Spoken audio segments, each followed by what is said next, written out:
Got it.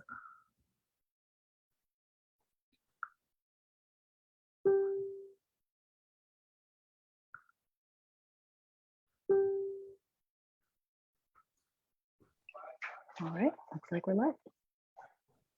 Sweet. All right. All right. So I think we're live now. So we'll just those who are here, thanks for joining in. We're going to give it a few minutes for some more people to hop on the live stream, and we're going to start at about 1 o'clock and talk a little bit about USPA. So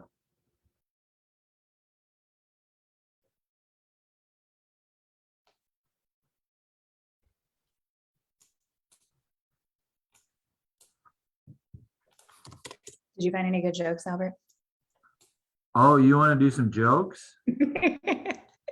Yeah, give everybody a chance to chime in. Well, I got some decent ones. Are you ready? Yeah, I'm ready. Number one, let's Okay. Knock knock. Who's there? A little old lady. A little old lady who? Oh, wow, I didn't know you could yodel. Yeah. Oh my gosh. You got any? I don't know. Hold on. Give me a second. I feel like all the ones, I don't know any like knock knock jokes, and I don't know very many like interactive jokes. Okay.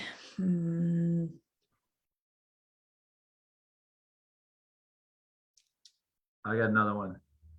Okay. Knock knock. Who's there? Wah. Wahoo. All right, it's great. You're excited about the presentation. I'm glad you could get behind it, you know? Oh my gosh. Glad you could get behind it. Okay. Sweet. Well, for those who have tuned in, thanks for joining in. We are going to get started here in a few minutes and talk a little bit about USPA and share with you guys some info about USPA as an organization and what the USPA does for you. Want to first off start out by saying thanks to Skydive Chicago for putting on this awesome event and inviting me to be on it. Yeah. Thank you so much for coming. Very excited to have you. Yeah, we'll try and keep the just to give everybody a rundown of what we're going to do. We've got about a 15-minute presentation here that I'll give, and then we'll leave some time for Q&A with everyone. If anybody's got any questions they want to ask or anything like that, I'm going to try and pull up my pull up the lunch and learn here, and that way I can maybe see some notes or see some comments. All right. I've got one more joke, and then maybe we can Okay, get go started. ahead, shoot, and then we'll start. Okay. Except for I just lost it. Okay. Why? Okay. I'm stealing this from Keith, who's my current roommate. Why did the crow sit on top of the telephone pole? Why? He wanted to make a long distance call. Oh, good one. Okay. All right. Okay, well, let's get into it a little bit. It looks like we got a few people watching now. We're up to 28, 29 people. So let's jump right into it and respect everybody's time here. We've got about a 15-minute presentation, and then we'll do a little bit of Q&A. If anybody's got any questions they want to ask about anything current or about the organization, happy to answer any questions you all may have. Thanks for tuning in. So first off, we're going to get into a little bit about what USPA does for you, talk a little bit about the organization and the makeup of USPA. So first off, we've got a little Venn diagram for those of you that are into diagrams and things like that. This shows USPA is a 501c4 membership-based organization. We have about 40,000 members in the U.S. and abroad. Board of directors are all members of USPA. Within there, there's also S&TAs, judges, examiners, instructors, coaches, as well as our headquarters staff, some of which are skydivers and members, some are not, who work on the admin side of things. And then within the board of directors, you'll see there's regional directors, which is about 14, and our national directors, there are 8 of them. Next slide, 66 bucks. That's the big number everybody thinks about. That's the cost of a USPA annual renewal. When I ask people what they get for that $66, honestly, the most common response I get is that you get a magazine. Yes, you do get a monthly magazine. Parachutist Magazine is the official publication of the United States Parachute Association. But in reality, that's probably one of the smallest things you really get for your membership. There is just so much more that comes along with being a USPA member. We'll touch a lot more on a bunch of those different areas of what USPA does. But to put in perspective, the cost of USPA membership, AOPA with about 380,000 members, their membership starts at about $79 and goes up from there depending on what sort of insurance you may get with them. Hang Gliding and Paragliding Association is about $150. If you want to look at other skydiving organizations, in the UK, British Skydiving is about 150 US dollars, 110 pounds, and the APF Australian counterpart is about $155. So cost for membership, if you compare to any of those, is pretty affordable. I can honestly say that $66 that I spend on my USPA membership is probably one of the better things I do with my money. Personally, I like drinking coffee, so I spend a lot of money on those really expensive espresso drinks when I'm out. So it doesn't take long before those $6 espressos add up to 66 bucks. So I'm sure we all have our vices and ways we burn our money, but I can say this is probably one of the better bangs for the buck that you get. Next up, let's talk a little bit about USPA's core responsibilities and what we do. The USPA mission is threefold. First is to ensure skydiving's rightful place on airports and in the airspace system. It's a big part of what we do. Second is to promote safe skydiving through training, licensing, and instructor qualification programs. That's a big one. We obviously follow guidance from the FAA because they're the governmental body that oversees aviation in the US. But a lot of what we do underneath that is what helps keep the sport safe. And because we choose to do it as a sport voluntarily through our membership-based organization, that keeps the federal government from having to step in and do it for us. So it's much better that we are able to do that as USPA and USPA members rather than having the US government dictate all of that stuff to us. We also promote skydiving competition and record settings programs. So we have US nationals, collegiate nationals, as well as state and US record setting programs. Next slide, here's a picture of our USPA board. This is the 2019 to 2021 board of directors. The big bad board, sometimes they're called, right? They don't look that tough. They're regular, everyday folks, skydivers or retired skydivers like you and I. The USPA board directs the organization, but the leadership of USPA really starts with all of you as members. You have the ability to elect who sits on this board and who will represent you on the board. So the board is every 3 years, we hold a general election with the membership who select the board for the next 3 years. We just did that election at the end of 2021 for the new board that will be seated in 2022 through 2024. If any of the board members can't meet the entire 3-year commitment, like they move out of their region or they have life change and they can't do it, we hold an interim election, and then that person is, we find someone else to fill that seat. The next board meeting is set for February 11 to 13. That's going to be at the Royal Sonesta Hotel in Houston, Texas. So if you're in the Texas area, or if you're in the Chicago area and you feel like flying down for it, you're more than welcome to attend as a USPA member in good standing. You're welcome to come into any of the full board plenary sessions or committee meetings if you'd like, unless they go into closed session for any private type stuff.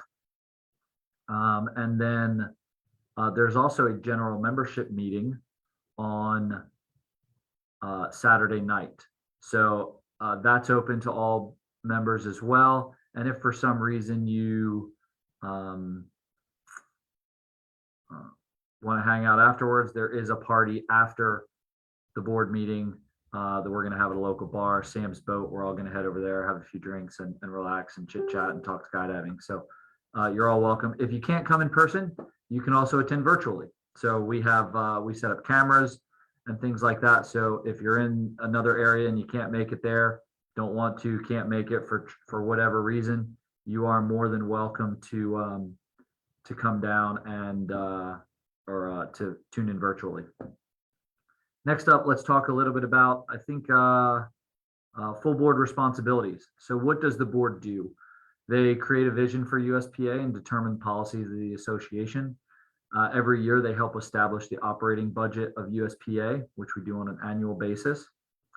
They help develop and establish programs for the association in concert with the headquarters staff. We'll talk more about the headquarters staff shortly here in the upcoming slide. And they hire and, if necessary, remove the executive director to serve as the association's chief of staff. That's me. Next up, we have individual board member duties. All of the board members have a duty of care, a duty of loyalty, a duty of obedience, and confidentiality obligations. So let's talk a little bit about each one of those. USPA is a 501c4 nonprofit organization. Differs slightly from the more popular 501c3 you guys are all probably familiar with. 501c4s are considered social welfare organizations, slightly different, but still nonprofits. Duty of care has to do with acting reasonable and making prudent decisions based on all the relevant information. They do that by exercising debate, inquiry, and reasoning as they're doing their job as the board. They have their duty of loyalty, make sure that they operate in the best interest of USPA and only USPA. If they have any, they're required to disclose any other interests they may have. They do that with their confidentiality, with their conflict of interest statement that the board does every term. That way, if there is anything that any businesses they run, they're required to remove themselves from any discussion or voting when it comes to anything where they may have a conflict. Duty of obedience means they're expected to act in a manner consistent with USPA's mission and promote USPA. So they read the bylaws, they act in accordance with the mission, they respect corporate opportunities for USPA, and they require the board to basically do what's in the best interest of USPA. They also have a confidentiality obligation. So if they're made privy to any non-public information they obtain in their duties as a director, they're legally required to keep that information private. Board members' roles, they're a thought leader, they're a change agent, and they should be there for oversight of the organization and making sure that staff, including myself, and the way that the headquarters is run is done in a manner that's in agreement with their vision and policies that they've created for the organization. Next up, let's talk a little bit about the staff. I'm going to move kind of quick through all this stuff to make sure we leave some room for Q&A. I could probably spend a whole day just talking about staff in the departments and the different things that go on, but I'll try and move through them relatively quickly. So on staff, we have 17 employees, 8 of which are staff directors. 5 of our employees are remote employees. The other 12 are located here in Fredericksburg, Virginia. Membership services handles kind of the day-to-day of everything that goes on at USPA. They handle memberships, ratings, licenses, awards, pro ratings. Anytime you have a question or a problem, when you call in, chances are you're going to talk to someone in membership services. Competition and records, that's Steve Hubbard is our director.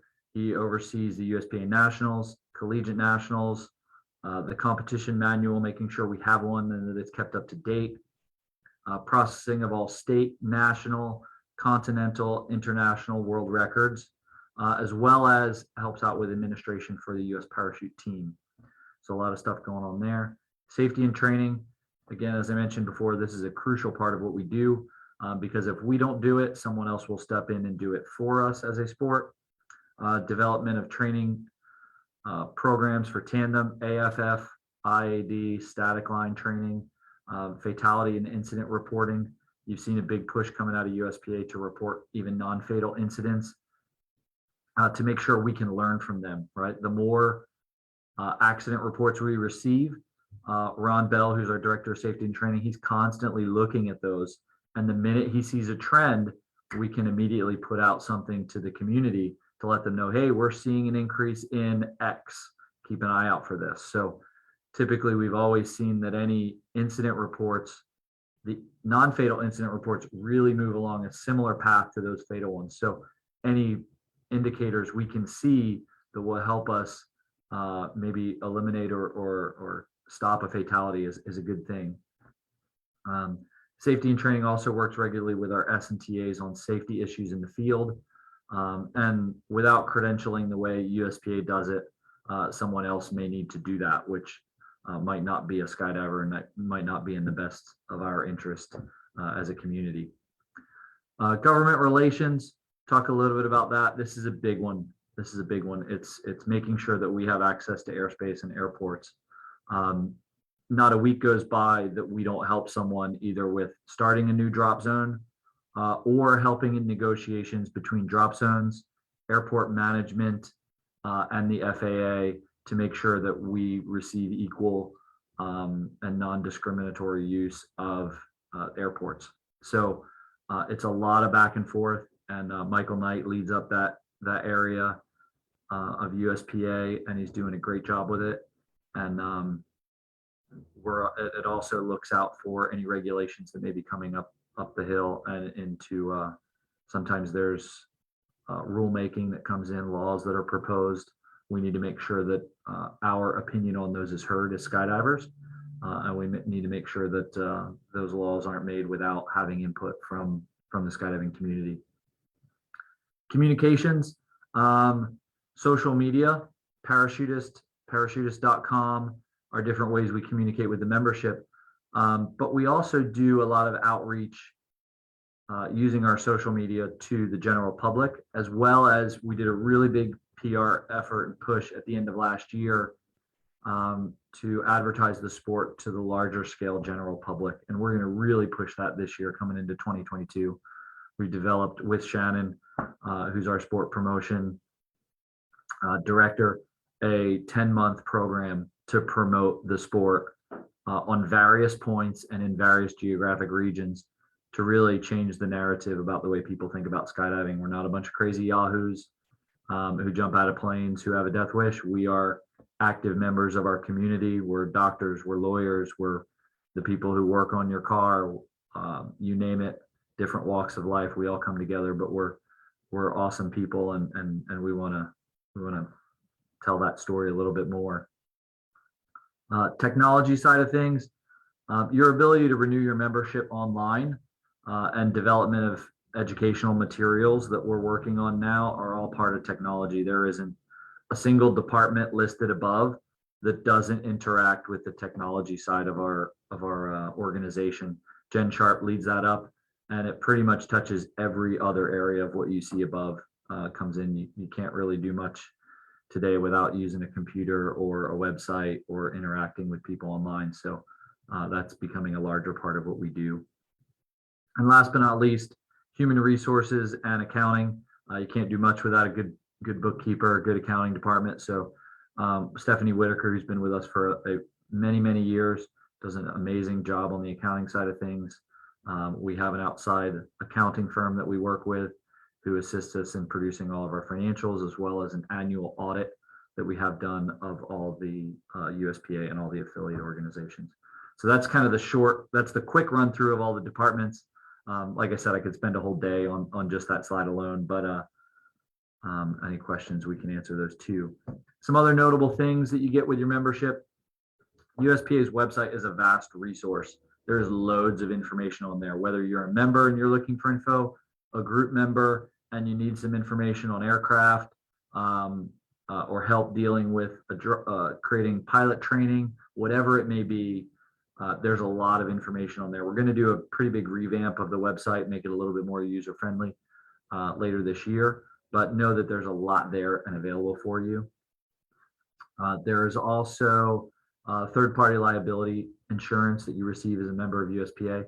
This is a big member benefit, and it allows access to a lot of airports in the US because everyone looks for insurance. They want to know that when those crazy skydivers jump out of their plane and they land on the Mercedes or the Citation that's parked on the taxiway, do those guys have insurance? Well, yes, they do. They have third-party liability insurance through their USPA membership. So that's a big one for people. We're your political voice. So when there's rulemaking that comes up here in DC, we're the voice of the skydiver to make sure that there isn't any unneeded or misinformed legislation that gets passed. And we're also your voice at the NAA, ISC, and FAI. So NAA is the National Aero Club. They're the national organization that oversees all aero sports. And then the ISC and FAI are on the international level. So we are the conduit to speaking to the national organization for all air sports and the international bodies as well, and make sure that our US voice is heard. Next slide. We talked about the core missions of USPA, the three things we do. This is a quick rundown from last year's survey, membership survey, and we're getting ready to do another one of these probably in the next week. Keep an eye out for it because you'll see it in your inbox. This gives a rundown of how the USPA membership feels that USPA is doing. So first off, ensuring skydiving's rightful place on air sports and airspace system. If you look at those three numbers, 24, 34, and 22, that comes up to about 81% of members believe that USPA is doing a good, very good, or excellent job. Just over 10% had no opinion on it. The second section, promoting skydiving, promoting safe skydiving through education and training. That totals up to about 88% believe that the organization is doing a good, very good, or excellent job. About 5% had no opinion. And then the last, which is competition and record setting, about 71% felt we were doing a good job at least. And just over 15% had no opinion, which isn't a surprise because there's a good number of skydivers in the world who are US skydivers who don't compete. You know, that's not their cup of tea. So that's of course no big worries, but this is one of the things we use to see how well either that we're doing as an organization or how well we're conveying how well what we're doing. So that's kind of what we've got on those items. And next up, wanted to say thanks for joining, and I guess we'll open it up for a couple questions if you guys have anything. That's kind of what I had pre-planned, but we've obviously got some time for questions if you guys have any. We have a question from Mark Nierweski. First asked, can you talk more about the board meeting? If we visit, do we get to participate and at all in any of the discussions, or is it just more sit back and watch? So the way it works at the board meeting is there's the board members sit around the board table. And then if there's a member who has an opinion on one of the topics that's being discussed, they can raise their hand. Usually it's the president or vice president will keep a list of who is in line to speak. And usually what it is, if you're a member and you're sitting in the gallery, what it'll be is you have to be recognized. So typically, if you're going to be there, you'd be recognized by someone on the board. So usually the easiest way to do that is find your regional director. And introduce yourself to him before the meeting starts. And then when you have a point that you'd like to make, raise your hand to your regional director. You know, let's say Shauna Finley is your regional director. Raise your hand, and then she'll kind of point back and go, okay, I got you. I see you want to speak. And then Shauna would raise her hand and get in the speaker's queue. And then as it goes through the speaker's queue, when it comes to her, she would say, I'd like to recognize Bob from my region to speak. And then Bob would get to stand up and speak. So just keeping a little bit of decorum there with the meeting so we don't have people yelling at each other. But absolutely, if you're there and you're a member and you have an opinion, you are more than welcome to share that opinion. And that's in the full plenary. When it's in the committee meetings, it's usually a little bit freer, a little bit calmer. Each committee runs a little bit differently, but yes, you are welcome to share your opinions there if you're there in person. Mikhail Baskov asked if, is the USPA involved in promoting tunnel sports to be part of the US Olympics in 2028?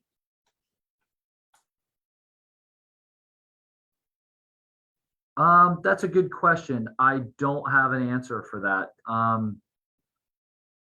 Anything on the international level for that would probably be going through the ISC and FAI to the IOC, and I'm not familiar with what is being done in that respect, if anything.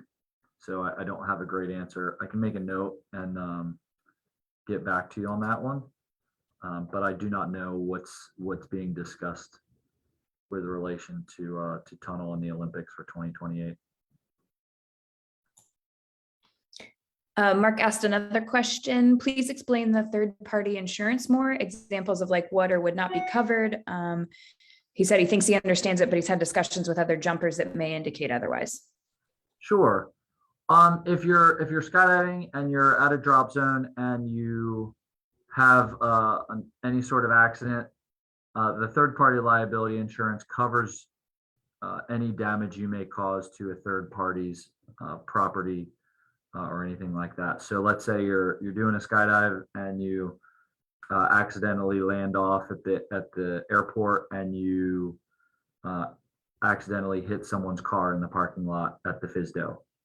The third party liability insurance, assuming you're a member in good standing and there are no FAR or BSR violations in that jump, then that third party liability insurance would cover the damage caused to that person's vehicle. It does not cover your medical expenses. It does not cover damage to your equipment. It is third party liability. So there's been cases where someone accidentally landed on an airfield and they hit a parked airplane that belonged to someone else on the airfield. It would cover that potentially. So that's kind of where it is. There's been cases where someone has a malfunction and they land just off the airport and they land in some farmer's field and they accidentally hit his prize cow. Because as you can imagine, the second the cow is hurt, it's now a prize cow that's worth a lot of money. It's not just a cow. That's something that would be covered. Even something as simple as you land off and you destroy a farmer's corn crop. You damage that person's property in the jump, and if he has damages from that, then the third party liability insurance may cover that. So it's a good thing, and it helps keep good community relationships if you do happen to have an unfortunate incident and damage someone else's property in the course of a normal jump at a drop zone. So hopefully that answers the question. But big thing is you have to be a member. You have to be a member. You have to be at a drop zone, and you can also look. There's a paper, a PDF document, which maybe Shannon can find while we're talking here and put the link to it in the chat here. But there's a little one pager basically that we have up on the website that discusses the third party liability insurance and gives like a general summary of it.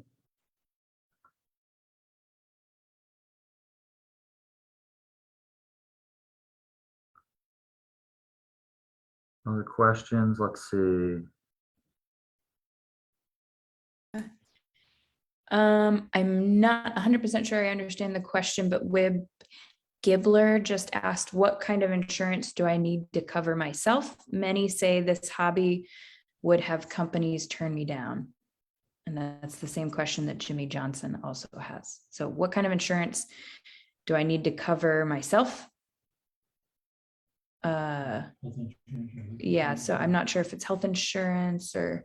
Yeah, I'm not sure exactly which kind of insurance you're looking for, as for employment or for, generally skydiving is an activity that you may do. So if you have health insurance, then if you were injured, in most cases your health insurance would cover you, I would assume, unless you have some sort of exclusion in there for it, which is usually not the case.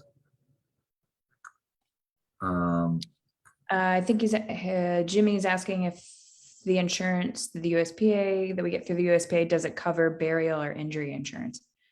For you as the jumper, absolutely no, it does not cover anything to do with you. So if you for any reason pass away on a jump or anything like that, it does not cover your injuries. It is a third party. So any third party to the skydive would be covered. Okay, Graham Morgan is asking, as a USPA member that has lived in the United States and has lived in another country, he wants to know what the reason is for the higher membership cost when he was classified as a foreign member. So he said it intuitively makes sense, but he'd like if there was any exact reasoning behind that. So it's changed over the years, the difference in pricing between domestic and foreign members. And it used to be that the foreign membership cost was higher because we mailed every foreign member a magazine, and the cost of mailing that magazine was quite a bit higher. With the last price change we made to the membership structure, we reduced it, so I believe they're both equal now. But now the magazine does not immediately mail to all foreign members. They can choose to pay for an upgraded membership to have the magazine mailed to them or first class mailed to them, or they can simply choose not to get a paper copy mailed to them, and they can receive their Parachutist magazine by looking at it at parachutist.com and looking at the issues digitally there. Good question.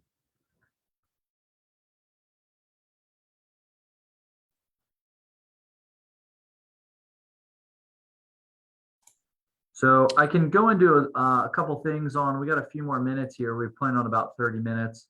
I can talk a little bit about maybe some of the things that are going on at USPA currently, some stuff that's coming up for 2022, because that's always good information. You know, what's happening this year, you know, what are we doing right now? Safety and training is a big one. Really happily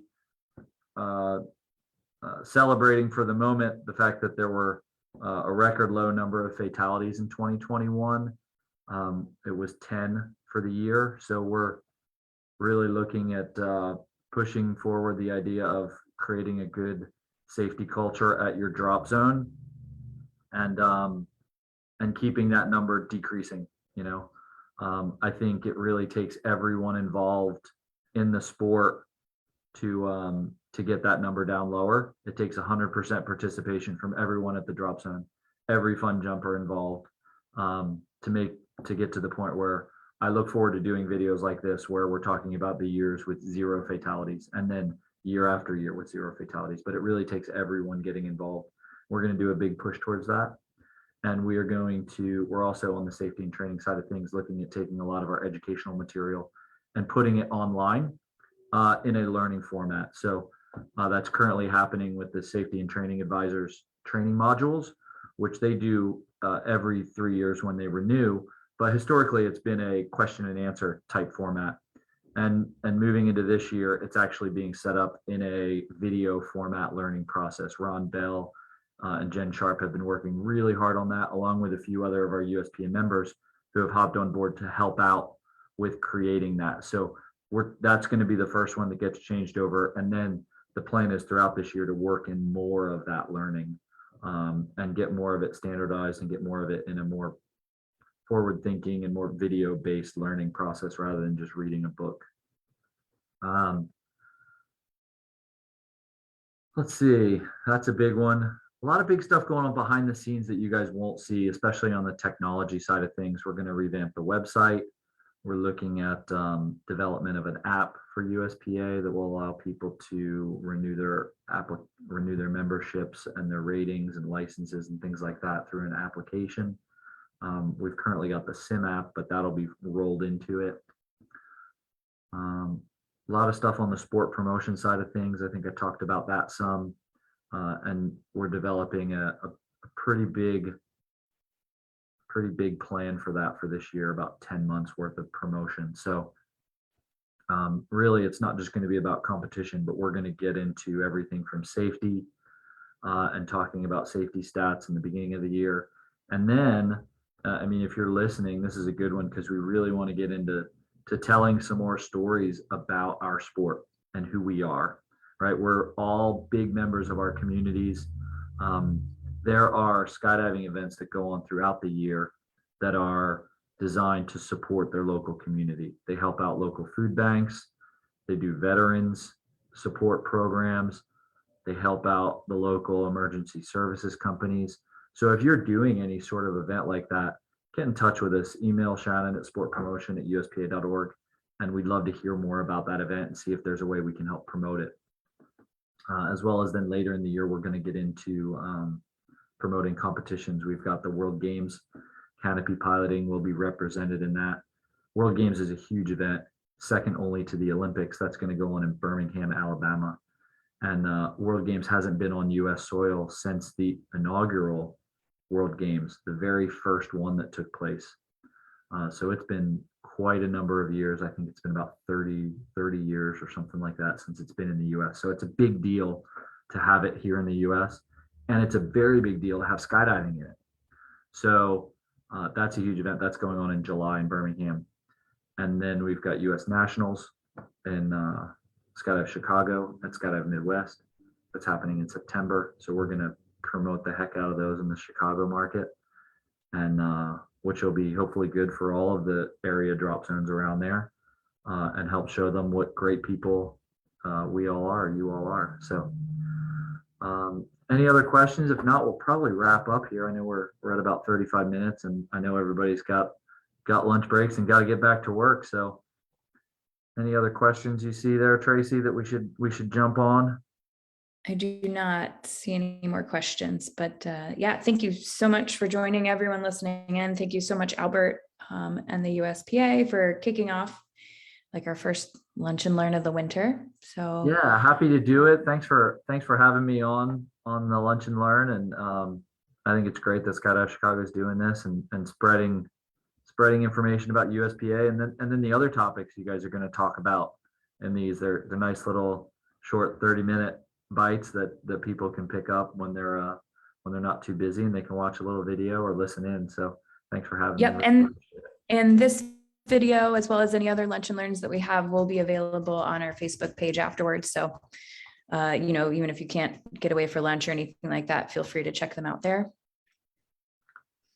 Cool. Any questions you guys have for USPA? There's the email. It's up on the page now, membership@uspa.org, or you can email me directly. Mine's al.a.birchtold@uspa.org. And look forward to hearing from you guys. And thanks for being a member, and thanks Skydive Chicago for being a group member. Yeah, thank you so much. Talk to you later. Yep. Bye.